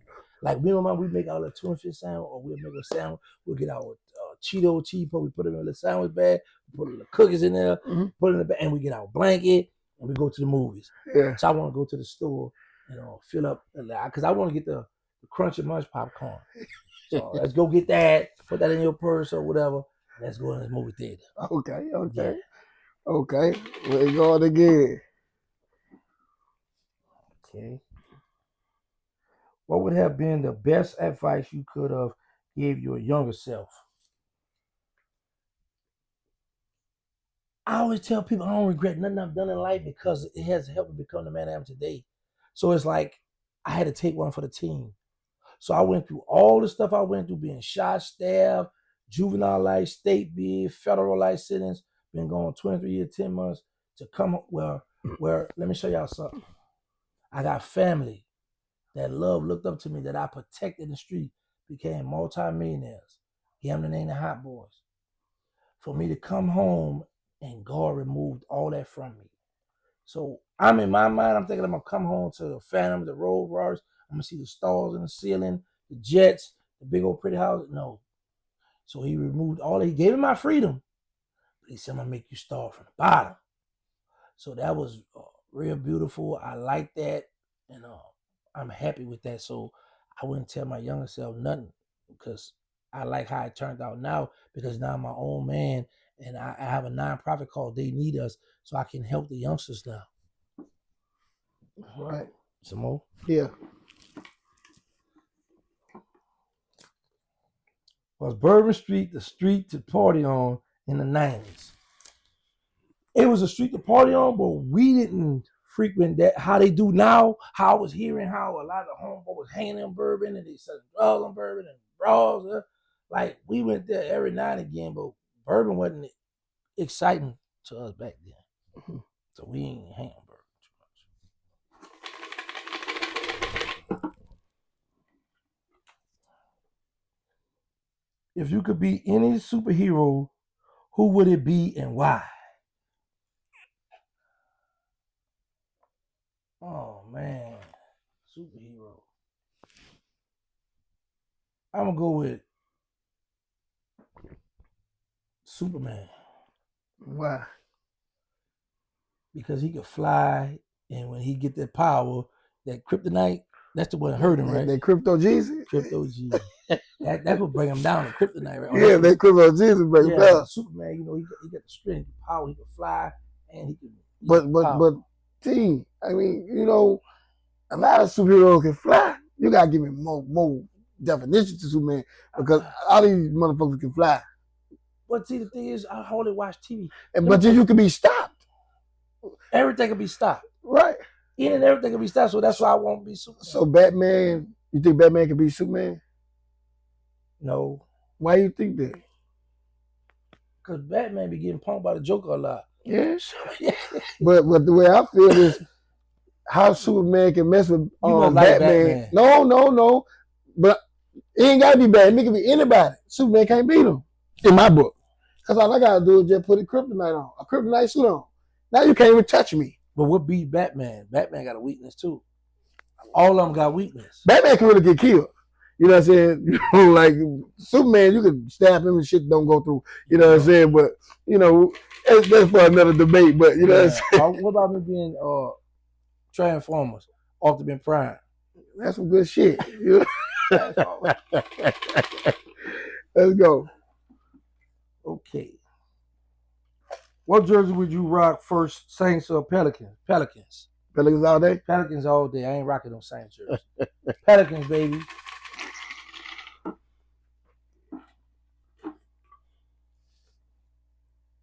Who is the best in your book, MJ or LeBron James? I'm going to go with LeBron. And the reason why, because MJ got 6 rings, MJ got the scoring tight, got all this stuff, but LeBron have went to 3 different places that got rings. But see, that's what you messed up at to me in my book. You gotta go here, you gotta go there, you gotta go here. You can't just make shit work here. You know what I'm saying? Like it's like you can't beat Jordan if Jordan can stay on one team and get all this shit on his one team. You like, oh, I can't get shit here, let me go over here. Can't get shit over here, let me go over here. That shit bullshit. But let me ask you this. Okay, talk to me. But then you could look at, I can flip it on and say this here. I can go anywhere and get a ring. I'm gonna come to your team. Look, like Shaq said, I'm gonna bring y'all. I promise you, I'm gonna bring y'all the ring. Yeah. Brian, I'm gonna come here. Then let me tell you what's so gangster. What Brian did, I say, boy, I like that. Yes. Brian left Cleveland, left his home. Went elsewhere to get the jewelry. Yeah. Then came back home. I'm gonna bring y'all one back here. Yeah. And brought them back there. You gotta respect that, bro. You got to respect that, bro. Brian left and did his thing. Came back and brought one to them people out. That's arrogant and cocky there. That's arrogant and cocky, but I like to be on everything on this one team, goddamn. You know what I'm saying? It's when he started in Cleveland, should stay in Cleveland. Right. He should never went nowhere. He should have had 6 rings in Cleveland. Mm-hmm. You know what I'm saying? Probably would have had to be back to back. You know what I'm saying? But he put But Jordan already had his crew already together though, man. This nigga go where he think he got good motherfuckers at the supposed to. Everybody want to be on the winning team. And shit, you run, you making your son come in and lead with you and all type of shit. You could just stay in the Cleveland and say, hey, look, get that motherfucker over here. I get him over here. And get him over here. No, he had to leave. First, you got to go out into the wilderness and see what's going on out there. Then come on back. But what I like how he went out there, he got a taste of the jewelry. Now I'm going to come home and bring one here. And just him and Kyrie. Yeah, that sound good, but that was gangster. Yeah, I came back home with that thing, baby. Let's go. Favorite hairstyle on a female: braids, wig, sew-in, or natural? I prefer natural. Mm-hmm. I like a woman, the nappy bush. Yeah, natural. I prefer that. And what I love when a woman wear a low haircut like this style. Because every woman can't wear a low cut. Some of them don't look right on, but some of them, they rock that joint. I prefer. Yeah, I do like the low cuts, goddamn it.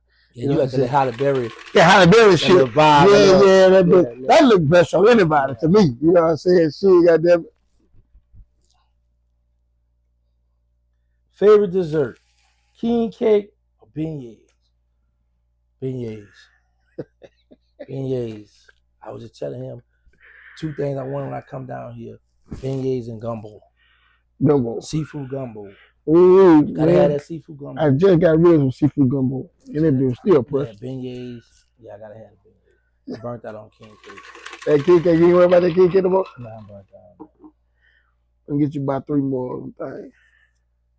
If you could go back in time and change 2 things, what would it be? It would be the living conditions.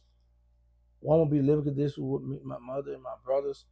And the reason why I say that, I love my mother so much because she didn't go out like a coward and abandon us, run the drugs. You know, when we ain't have nothing, that lady made sure we had a roof over our head and try to keep food in our mouth. So that's one. And my second thing, I would have liked to make $1 million cash in the streets. Bowling. Yeah. Let's go. Inside of the mind of Terry Gangster with big facts. All right. Do you think P. Diddy can come back after everything that's going on with him? Yep. They got 4 months. Let's do that. Yep. Yeah, I think. Let me tell you why. We in a forgiving world. Mm-hmm.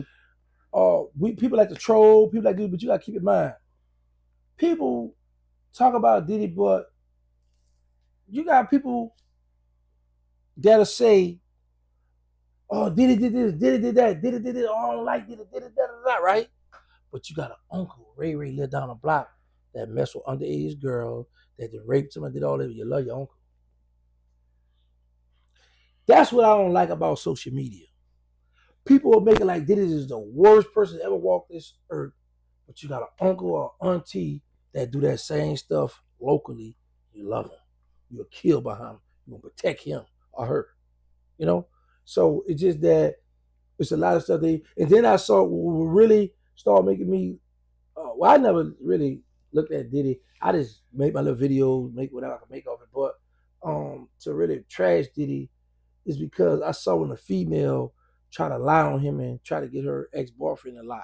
Mm-hmm. So I said, well, what all other lies there are that are out there? You know? So yeah. I believe Diddy can shake back. You said Diddy come back, especially got that money. Man, you know, people love money. But what if he don't get out of jail? He gonna get out. Diddy gonna get out. If you could live anywhere in the world, where would it be and why? If I could live anywhere in the world, where would it be? That's a good one, bro.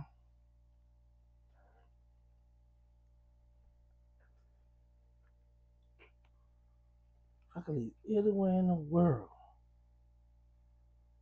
man.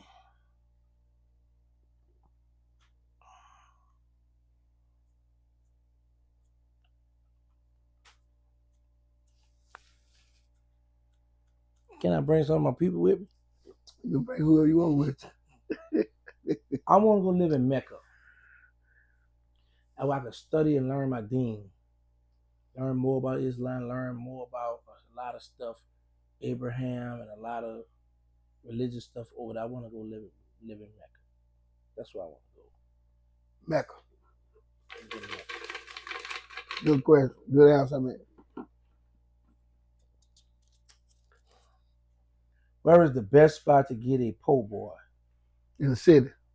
Out here in New Orleans? In New Orleans. I don't know. You don't know? Nah, I've been going 20 years. In your day when you was eating po' boy. We used to go. Where did I go? On LaSalle in Washington LaSalle at the seafood at the Blue Store. They still there? Yeah, it's still there. But like I was telling him when the first time we came in for the Hot Bar reunion, we was riding through the neighborhoods, right? And I'm filming. I'm like, bro, the store used to be over there. If the buildings be over here, this what the dude with choking Mosquito when I came around the curve right here.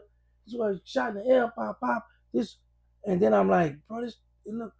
And I'm looking at the streets, how ragged it is, and how these houses tore down. And I got depressed. So I turned the camera off. So Crypto was like, no, keep going. That's the side people want to see, the vulnerable side. I say, no, bro, it's not for the camera. This is real. Mm-hmm. I'm really hurt and disappointed how my city looked. Because where I grew up at, yeah, we grew up in the ghetto of the hood, but it didn't look like this. Mm-hmm. I'm talking about the streets. It just looked like, what the world would happen? Man, that crushed me. Yeah, for real. It's a lot of writing on here. If you could bring back 4 of your friends, who would it be and why? Wow, bro. Wow, pull that one.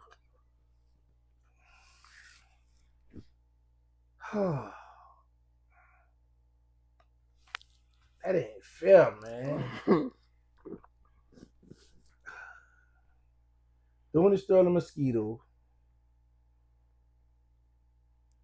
Black and Mo. Do this third Mosquito and Black and Mo. See, I could have went with Lesser Duplessis, Eric Maurice, Red. You good, bro. Doing the story of Mosquito, Black and Mo. But you wish you could bring back Mo. But yeah, because Black and Mo taught me, and that was somebody I looked up to. I got a chance to hang with him because he was a real gangster. BBL or natural? I like natural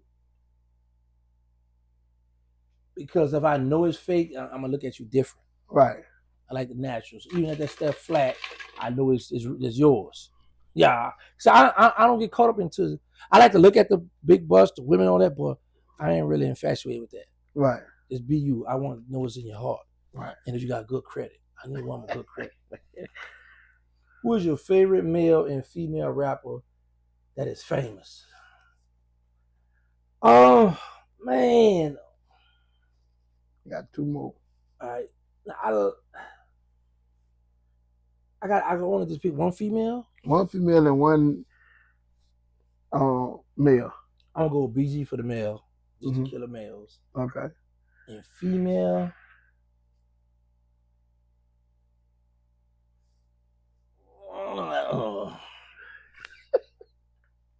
Miss T. Miss T, he went back to New Orleans. Wow, Miss T. Yeah. Them dudes be creeping. Yeah. Let's go. What's the most important thing to you in life? My mother. Shouts out to his mother. My mother. My mother, bro. I prayed to God for two things. I prayed to God to let me out of prison while I was still alive, and to let me out to catch my mother while she's alive to take care of her now. But mama, and when I got out, my brothers told me, come on, we'll go see Terrence. They drove from New Orleans up to Dallas, dropped that lady off, and she like, oh, and she ain't come back. But she'd been back now visit, but she lived with me, ain't paying no bills, kick your feet up. Pressure. Big facts. Yeah. Last question, and then look how this question end up. Who is your favorite hot boy in order? The rappers or the dead? The rappers. We're gonna do both, but we're gonna do the rappers first. All right, the favorite BG. Because me and BG got a chance to hang together. I watched his struggle. Hold on, actually. Did BG save you from getting killed before? Yeah, when I stole Killer Stone Coke and I was across the river trying to sneak and sell it over across the river in JP over there. Yeah, I heard about that. Yeah. But I got a chance to really hang with BG, so I know his heart. Like, another thing is, if you think about it, out of everybody who got a name with the hot boy, BG's the only one, Birdman and Cash Money never made a millionaire. But they made millions off him. So I watch him in a struggle. I watch him go through a lot of stuff. And now, at his age, he's still going. You know what I'm saying? I admire that strength in him. The second one gonna be Wayne. The reason why I got so much love and respect for Wayne, because when everybody else left, he stayed at Cash Money, and with Wayne staying there, I was able to still be penitentiary rich, commissary and all that. Weezy held it down for me. Weezy, another one, been through a lot. Just going. Look, I'm going to do this for us. I'm going to told us, but in the end, got played too. Then Juvie. Juvie just laid back, cool. Tanook, we went to elementary school together. Okay, you give me your opinions because of the situation, or I'm talking about, I'll let you finish that, but is you, or is this going off basically how Roddy is in music? Is what I was aiming like it. Well, but finish what you were doing, then you can do how Roddy, music, that's different. Juvie, because he's humble. If you notice, Juvie, he ate some humble pie. He don't get in none of that. He say, she say stuff. He like, bro, guys, at our age, if you think about this here, look at No Limit, who brought the attention to the South. Master P, right? No Limit Records. Then look at Cash Money Records. If you notice this here, if they had a No Limit reunion, it's not gonna be right. The reason why I say that is because people are dead or in jail on No Limit. Everybody's still alive on Cash Money. That's history in itself, bro. Right. Alive and free. And then Turk. So now, when it comes to the music aspect, you gotta have Shorty. You gotta go with Weezy. Mm-hmm. And then it's a toss up. I'm gonna do favoritism. I'm gonna go with BG out of over Juvie. Mm-hmm. But Juvie a bad boy. Mm-hmm. I'm gonna go Weezy, BG, Juvie, then Turk. Sure. I'm gonna go Juvie. That's always been my favorite hot boy. I want to look like, want to be like him. You hear me? Mm-hmm. Then I'm gonna go. Now it's a fight between Weezy and BG. The reason I'm on hot boy status now. All right. Weezy because he do little sound effects and shit like, ooh, come running with your life in my hand, ooh, stop from type bullshit, you know what I'm saying? You know what I'm saying? Right. Type shit like that. But I was like, yeah, I love that shit. But then it's out of BG, you know what I'm saying? BG. So if I gotta just go through some straight street shit, I'm gonna go Juvie, BG, Wayne, then Turk. I'm flip it again. I'm gonna go Juvie, Wayne, then BG, then Turk. You know what I'm saying? But if you just have to just make me just limit it, just what it's gonna be. It's gonna be Juvie, it's gonna be BG, it's gonna be Wayne, it's gonna be Turk. Now the new Wayne is the coldest thing. But now the new Wayne, what's going on now? I don't like how you change his voice the way he's doing shit now. You know what I'm saying? Like, nigga rapper, you're a regular fucking voice. I know you rasping now, your voice got regular that shit. But you gotta go back to that regular rapping Wayne. That shit that I ain't fucking feeling. Yeah, you don't know what he's talking about. Yeah, that shit. Stop that it. mumble I know rap. he know that's his. He trying to make it be your swag, but nigga, we fell in love with the regular Wayne with the regular fucking voice. Right. Rap in your regular fucking voice. Stop trying to do that swag shit. Right. And do Wayne. We love that Wayne. You know what I'm saying? That new shit. Me. And for the most, and a lot of people, even if you watch them on comments, they don't like your new voice shit. Stop that shit. Rap regular. You know what I'm saying? With that being said, we're closing out this segment of Go Talk. You know what I'm saying? I enjoyed you, Terrence, Gangsta Williams, the civilian, goddamn Mr. Answer right back, goddamn it. All that and more, you know what I'm saying? Right here on Go Talk, goddamn it, it's epic. I'm the first one soldier boy to bring Terrence, Gangsta Williams, and Crypto Jesus, goddamn it, to motherfucking Hammond, Louisiana, goddamn it. And I'm stamping that, you hear me? Y'all get at me. 5193 main train.